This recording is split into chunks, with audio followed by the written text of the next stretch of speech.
Hey Brookside kids, I hope you guys are having a great week because here we're going to be talking about compassion all month long.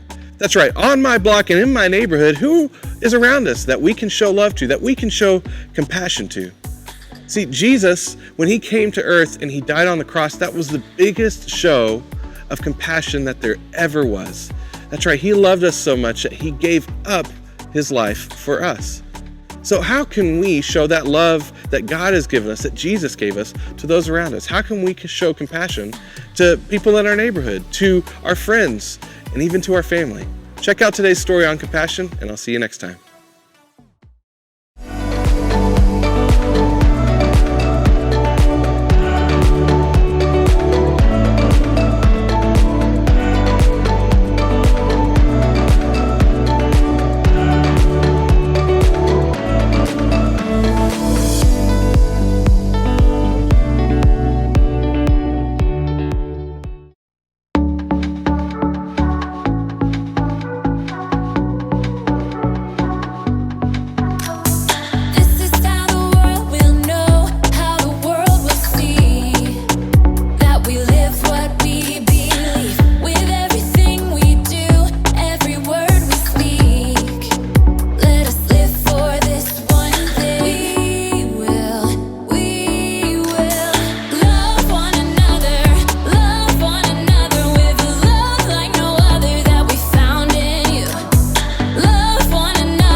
That's what we'll do. Love one another, love one another with a love like no other that we found in you.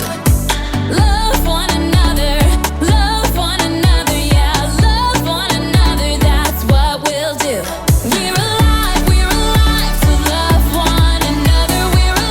We're alive with love like no other. We're alive, we're sisters and brothers. We're alive to love one another.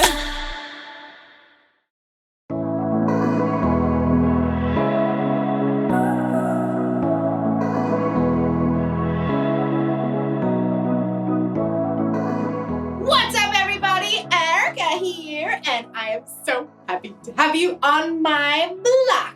As you can see, we've got a whole community of people living right here, working together to help each other and show compassion. Compassion is caring enough to do something about someone else's need. Every person is made in their own unique way, and every person can use what they have to show compassion. You want to see? They can build things. Ooh, I know. They can fix things. And even make people feel safe. Everybody has a part to play. And there are clues, even when you're young, to help you know what your part is. For instance, you might like to help your parents out around the kitchen. Someday you may be a chef. Or maybe you like building things out of Legos. You might grow up to be a construction worker. Oh, these are not toys. What if you really love animals? Oh, how cute! Someday you could be a veterinarian. If you look really close at what you're good at and the gifts you've been given, you might get a glimpse of what you'll be like when you're older. Or, like you'll see in today's story, God can use what you have right now to do something miraculous. I'm not sure what I have to give, but I hope it involves a cute puppy. I'll see you next time. The Bible. It's 66 books of history, stories, letters, and poetry that fit together to form God's one big story. The epic adventure of how He created us and loves us so much that He made a way to rescue us. As we travel through the Bible, from Genesis to Revelation, we discover people who met God and found their lives changed forever. Now, for an amazing story, inspired by the book of John, chapter 6, verses 1 through 13. Let's set the stage. Jesus had been performing amazing miracles and healing people. Great crowds gathered wherever He went. So, when Jesus needed a little time away, He crossed the Sea of Galilee with His friends. He was probably looking forward to a quiet day on the mountainside, overlooking the lake. But the crowds had followed. Oh, you've got to be kidding me. Looks like thousands. Should we send them all away? No, I'll talk to them. Even though He was tired, Jesus welcomed the people. He could see the hunger in their hearts, so He sat down on the mountainside and began to teach them. I am the bread of life. Whoever comes to me will never go hungry. Through the heat of the day, Jesus kept speaking to the people. As the sun sank lower, though, people started getting restless. See, nobody planned to stay there the whole day, and everybody was getting hungry. Well, Jesus knew how He would provide a meal, but first, He spoke to His friend Philip. Where can we buy bread for all these people to eat? Philip's eyes widened as he looked down over the mountainside. There are thousands of people here. Even buying enough bread for everyone to have one bite would take more than half a year's pay. Feeding this crowd certainly seemed like an impossible job. Jesus' friends started to check around, trying to see if anyone at all had brought along some food. Now, imagine you are there, on that very same hillside. Early this morning, you heard footsteps and excited voices just outside your home. They say Jesus is heading for the lakeshore. Now, you had never seen Jesus, but you had heard a lot about Him, so you begged your mom to let you go along, please. Please, please, please. It's not far. And she said yes, which is pretty amazing, but she wouldn't let you run out the door unprepared. Here, I've wrapped up some bread and fish for you. Thanks, Mom. So you grabbed the bundle, thanks Mom, and ran out the door, joining the crowd. When you finally reached the lakeshore, the crowd was a little overwhelming. But high up on the mountainside, you could see a man surrounded by a close-knit group of followers. Sometimes it's good to be little, so you make your way little by little uphill through the crowd. Excuse me? After a while, you were so close. You could hear Jesus. Anyone who hears my word and believes Him who has sent me has eternal life. You slid under someone's elbow and found a place to sit on a little rock just a few yards away from Jesus. And all day, you listened. You weren't bored even a bit, because somehow everything Jesus said, it seemed like He was saying it just to you. In fact, you even forgot to eat your lunch. Oops. Guess I am kind of hungry. Now you can see other people are getting hungry too. And Jesus has taken a short break to talk with His friends, and then you're sad because Jesus is probably planning to send everybody away to get their own food. But then, a few of His friends start walking through the crowd. Does anyone have any food? Nothing here, I'm sorry. Oh, you really want your bread and fish at this point, but as tired and hungry as you are, you know Jesus has been working hard all day. So, you clear your throat, and then you say, I do. Great. What do you got? 5 little loaves and 2 fish. Not much. I know, but Jesus can have it. Well, thank you. Come along. You follow Jesus' friend Andrew right up to Jesus. Here's a boy with 5 small loaves of barley bread and 2 small fish. It won't go far in such a large crowd. Jesus turns and looks right at you. He can see you're hungry and that you've chosen to give up your lunch anyway. And then he smiles.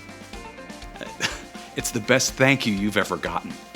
He reaches out his hands and you give him your food. Then Jesus turns back to his friends.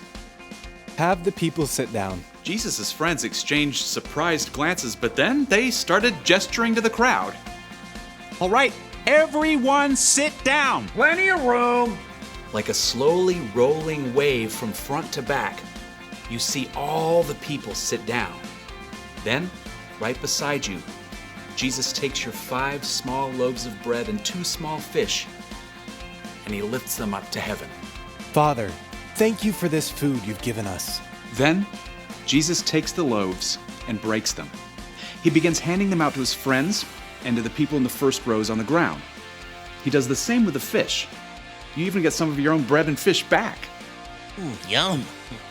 You look around and you can see Jesus' friends still handing out pieces of fish and bread to the crowd. But this is way more than what I gave to Jesus. Soon, it seems like the entire crowd is eating dinner. Your own stomach is already full, and you still have bread and fish left over.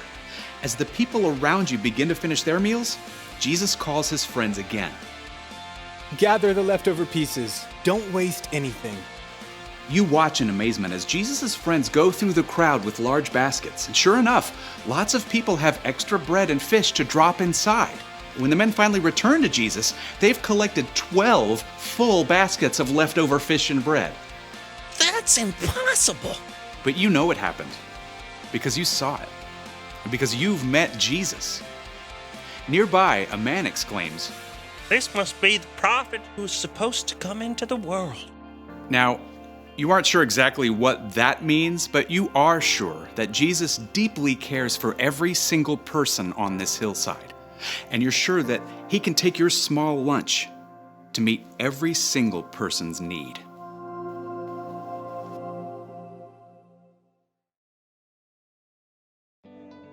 When the boy showed up to see Jesus on a mountainside with a crowd of over 5,000 people, it probably never crossed his mind that he could be part of a miracle.